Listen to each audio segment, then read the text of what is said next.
Family and fellow soldiers, I'm the Professor, and this is the Moment of Truth.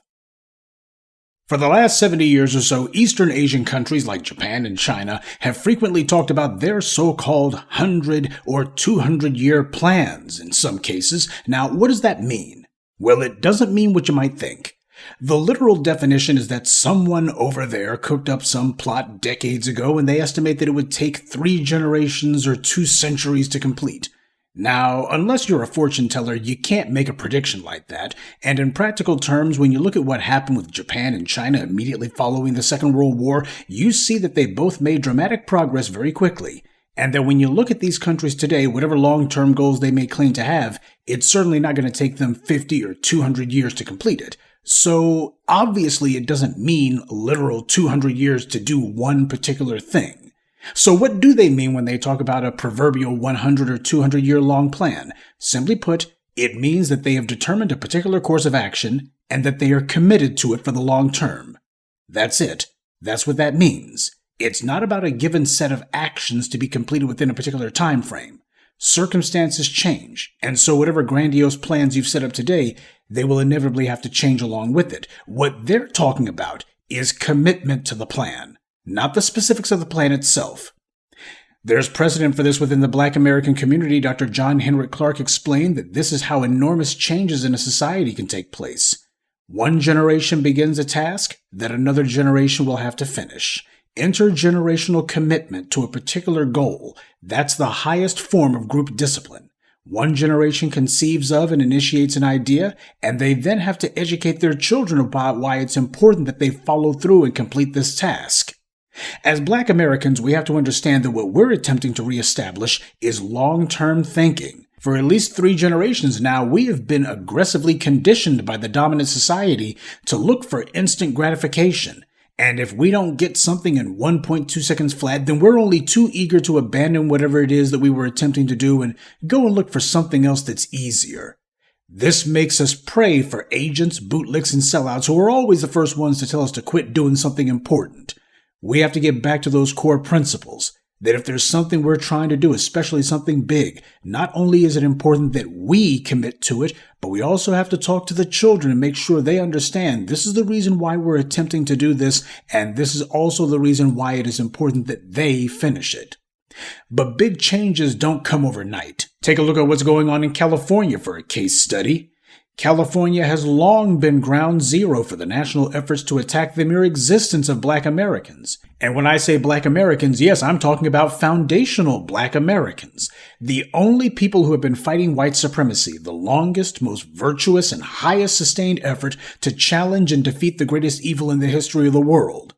Everyone else has only been occasional part-time commentators at best and collaborators at worst. We got to be honest with ourselves about that. Because what happens is we set up these intergenerational projects of failure instead of ones that are geared toward empowerment. And that's how you wind up running in circles for generation after generation.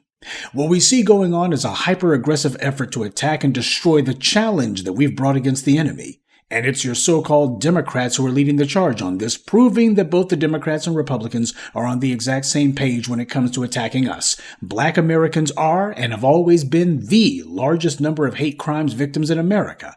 Nobody else even comes close. And yet, all it took was a few complaints from some Asian businesses in 2020 about how they felt like they weren't getting enough foot traffic to their stores, and the Biden administration was tripping over its shoelaces to write a law for them.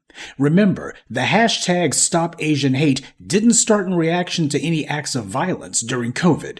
Its origins took place in response to people saying they didn't want to eat at Asian restaurants. But at the time, we had massive hysteria about coast-to-coast anti-Asian hate crimes. When you look at the FBI's own stats, you see that Black people are the largest victims of hate crimes numerically and percentage-wise. Again, the numbers aren't even close. In 2020, you had global protests against the police murdering Black citizens, and yet nobody dared to introduce any anti-Black hate crime law. So even global protests were not enough to get the government to do that, but a mere hashtag on the internet was sufficient to get an Asian hate crime law passed. And you'll notice it didn't take a study. Nobody was sitting there saying, we'll send this thing back to Congress, send it back to committee, we can't sign it, oh, is it a bad precedent? You didn't have the white right talking any gibberish about this is discriminatory. They were all for it. And these days, you got U.S. Special Envoy to combat anti-Semitism, a woman named Deborah Lipstadt.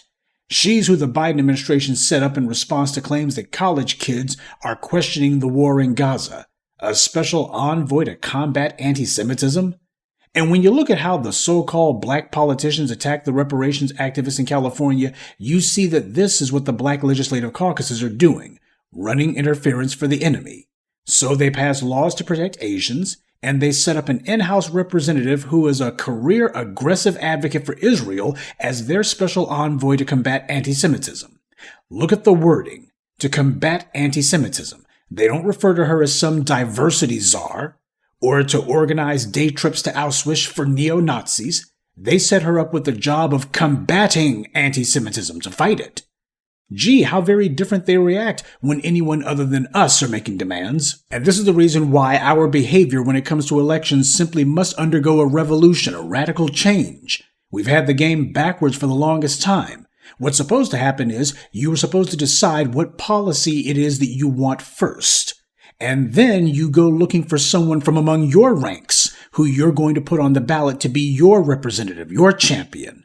And then you do everything you can to get that person put into office, where at that point they are going to be fighting to advocate for the passing of your policies. See, we've had it backwards. We vote first from a slate of canned candidates handed to us by both of the corrupt parties. And then what happens is we get out there and vote for them like crazy and then pray that maybe they're going to institute a policy that would benefit us. That's completely backwards.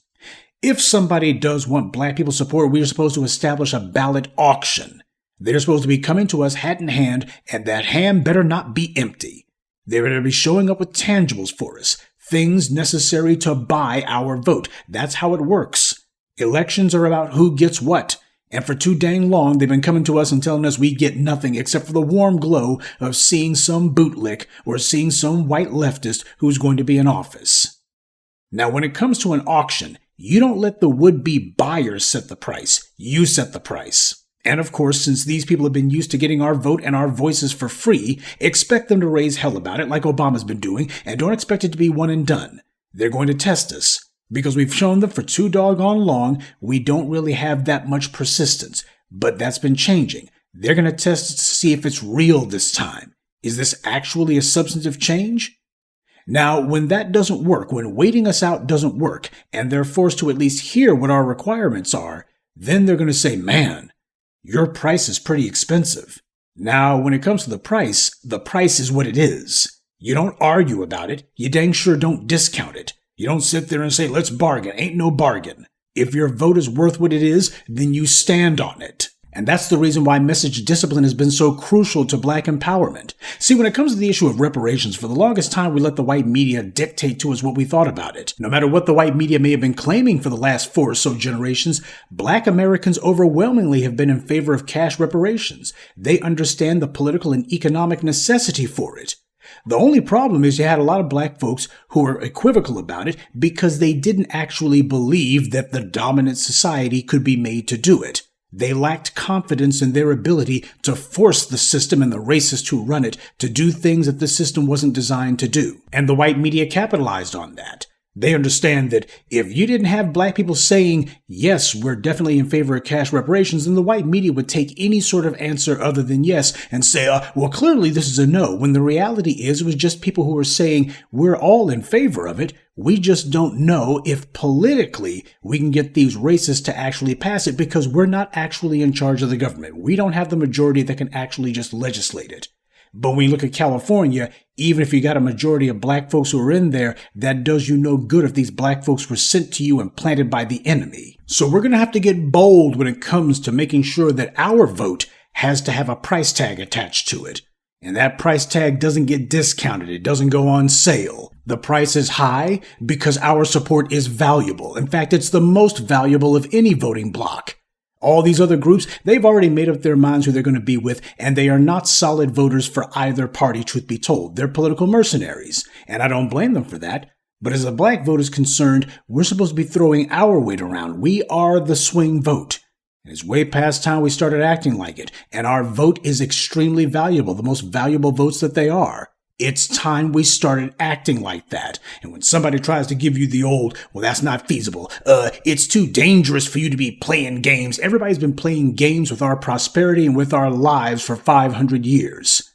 So that being the case, what they don't like is we're actually changing the rules of the game. And that's what we're supposed to do.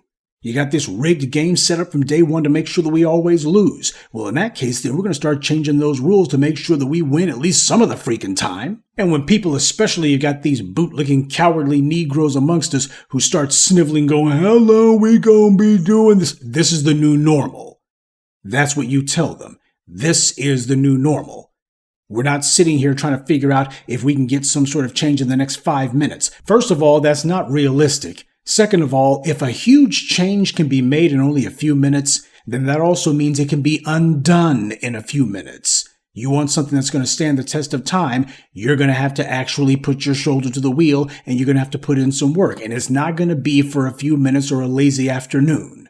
This is going to be the reestablishment of a new or rather old attitude that black people had abandoned a long time ago.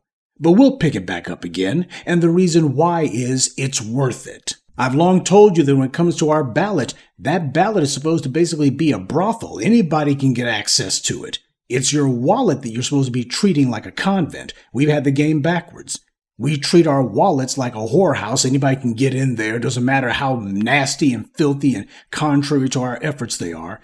And when it comes to our ballot, we treat that like a convent. We got the game backwards. Anybody can get it, but they can't get it for free. That's what I'm trying to get across to you. And this is a long-term change that we're putting in place here. This is a change that should have been put in place a long time ago and also taught to the children. This is not about political loyalty. The very nature of politics requires that you be flexible because the landscape is always changing. So to achieve your goals, you're going to have to change along with it. Depending on the circumstances, you'll find yourself in a situation where today's friend turns out to be tomorrow's foe, or perhaps vice versa. We've had this happen before. Black people originally started off as the party of Lincoln, but it's been a very long time since black people have found the Republican Party to be acceptable at all to vote for, and now the Democrats have basically shown their true colors. We've seen it for a long time. We've had our prophets like Malcolm warning us, but a lot of black folks just didn't want to believe because there were too many bootlicks who Negroes had been conditioned to listen to. But the brainwashing is wearing off largely because the boomers are dying out. But don't kid yourself. The game that we're attempting to win is not one that's won by loyalty. Loyalty has nothing to do with it. What matters is whether or not you're getting yours. And if you're not, then you got to make sure that that changes. And if you got to step on some toes, so be it. That's part of how you show people to take you seriously. When it comes to having a ballot auction, you're not trying to make it where the price is acceptable to the seller. You're trying to make it where you extract as much from them as possible. That's business. And it's way past time we stop being bashful about that. Let them go ahead and gnash their teeth. Let them go ahead and grind their teeth. Let them go ahead and huff and puff. Let them see what it's like to be us for a while. But as we've seen elsewhere, when we put our foot down, that makes it where people actually understand they got to take us seriously. And that's when things start to change. The point of a ballot auction is no different than the point of any other auction. It's not about making sure that the buyer is happy. It's about making sure that the seller gets paid. So understand that. This is going to be our political posture for the next 200 years, our 200-year plan. We could care less about being popular with anyone. The 200-year plan for us is to remain powerful.